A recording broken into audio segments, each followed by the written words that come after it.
Hey, I don't know about you, but um, I have always been very proactive as far as trying to get acting work, trying to learn new things about the industry that make my skills better and make me more marketable.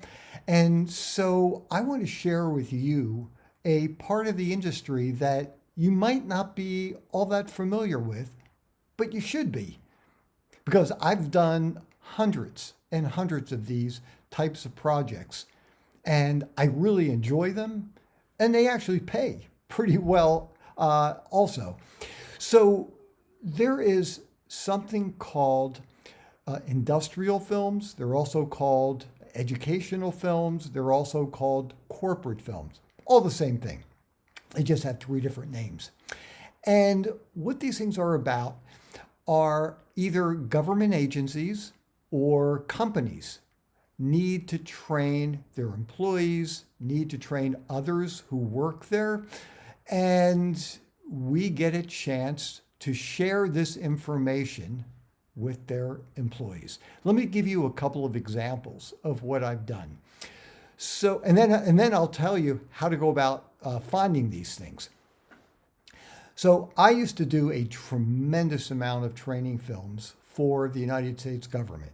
Did things for the FBI, for the CIA, for DIA, TSA, Pentagon, and I'll tell you a couple about the Navy, the U.S. Navy. And I used to do, and actually the IRS too, learned a lot from them as well, especially things to do, things not to do. Uh, when you're filling out your tax forms or if you get audited. But let me tell you about the Navy right now. So there were a couple that I'm thinking of. One was really cool where I was flown to the Chicago area. For some reason I want to say it's Great Lakes, Illinois. I can't remember if that's accurate or not. And this, once again, I don't know what it's like now, but there was a Navy base there where they built diesel engines. And I know nothing about diesel engines, but I'm really good at using an ear prompter. And that's exactly what we used. And I'm explaining how to repair diesel engines. There was another film that I did. Actually, in this one, it was pretty heavy. It was about suicide in the Navy, and the whole film was things to look for with other sailors. If you see somebody doing these kinds of things, what you need to do. And I was flown down to Florida, and there was a naval base, and one of the unbelievably cool things that I got to watch. It was a day off, and there was a ship where planes were landing on the ship. And let me tell you, it was one of the most exciting things I've ever seen in my life. Um, I don't know how the pilots do it, especially when they're out at sea and you've got a boat or ship that's, rocking back and forth and they're coming in for a landing. It's just, matter of fact, I'll even just tell you two little things that I didn't know about. So when the pilots are coming in to land on a ship, you would think they're starting to slow up, for the land. It's just the opposite.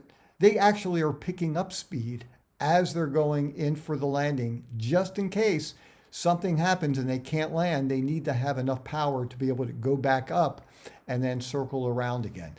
And they actually have these hooks that get hooked onto a wire as they're landing. Anyhow, I know it's a little bit of a side story, but I just found that so interesting. And there are tons of these kinds of things. I remember doing one for some company, I can't remember which one, where they were laying cable under the ocean and just explaining what's going on. So there are two different scenarios with these kinds of educational films or corporate films or training films. You can either be an actor and you are actually in scenes. Once again, let me give you an example. There was one, it was for, I don't know if it was like the PTA, there was some national PTA organization, And they were coming to Washington, and it was teaching these civilians how to best deal with politicians. And so I was the senator, and they're coming in, they need some things to happen. And basically, I'm just blowing them off. I'm doing double speak. And then we would shoot it a second time with the civilians, the PTA members, changing their language so they can really pinpoint things and get me to do what they need to do. It was really interesting. So sometimes you are acting in scenes with other actors, and it's a great acting gig. And the other thing that could happen is you are the on-camera narrator. For that, you're really not acting with other people at all. You are sitting, you're looking into a teleprompter, and you are just reading off of the teleprompter. The crazy thing is you get paid like almost double that you would get as an actor, and you don't have to memorize anything because you're just reading off a teleprompter. Now, you have to be very familiar with it. You have to be very skilled at reading a teleprompter, which is something I think all actors should do.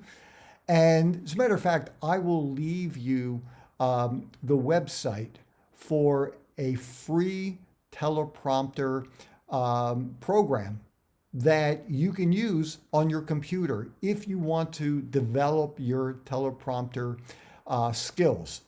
And that would be really helpful to you if you're trying to do training films and you want to work as an on-camera narrator. So that's what these films are all about, and it can vary from topic to topic. The way that you can go about trying to find these projects, if you happen to live in an area where there are government agencies, like federal agencies, whether it's military, whether maybe there are some large corporations somewhere in your area, and contact them and ask, do you do training films? Those things can be really, really helpful to you. Hey, if you haven't done this, you should really check out the other 500 plus free quick tip videos here on my Acting and Modeling Quick Tips channel. You can just spend days just going through these things. They're really helpful to you. And if you haven't done this yet, don't forget, subscribe, click the notification bell. And if you like it, give it a thumbs up and share it with your fellow actors. If you have any interesting stories about training films, please share it here so we can learn from you. Or if you have any suggestions on how fellow actors can get these types of projects, please let us know. I'm Aaron Marcus, and I can't wait to talk with you again soon. See ya.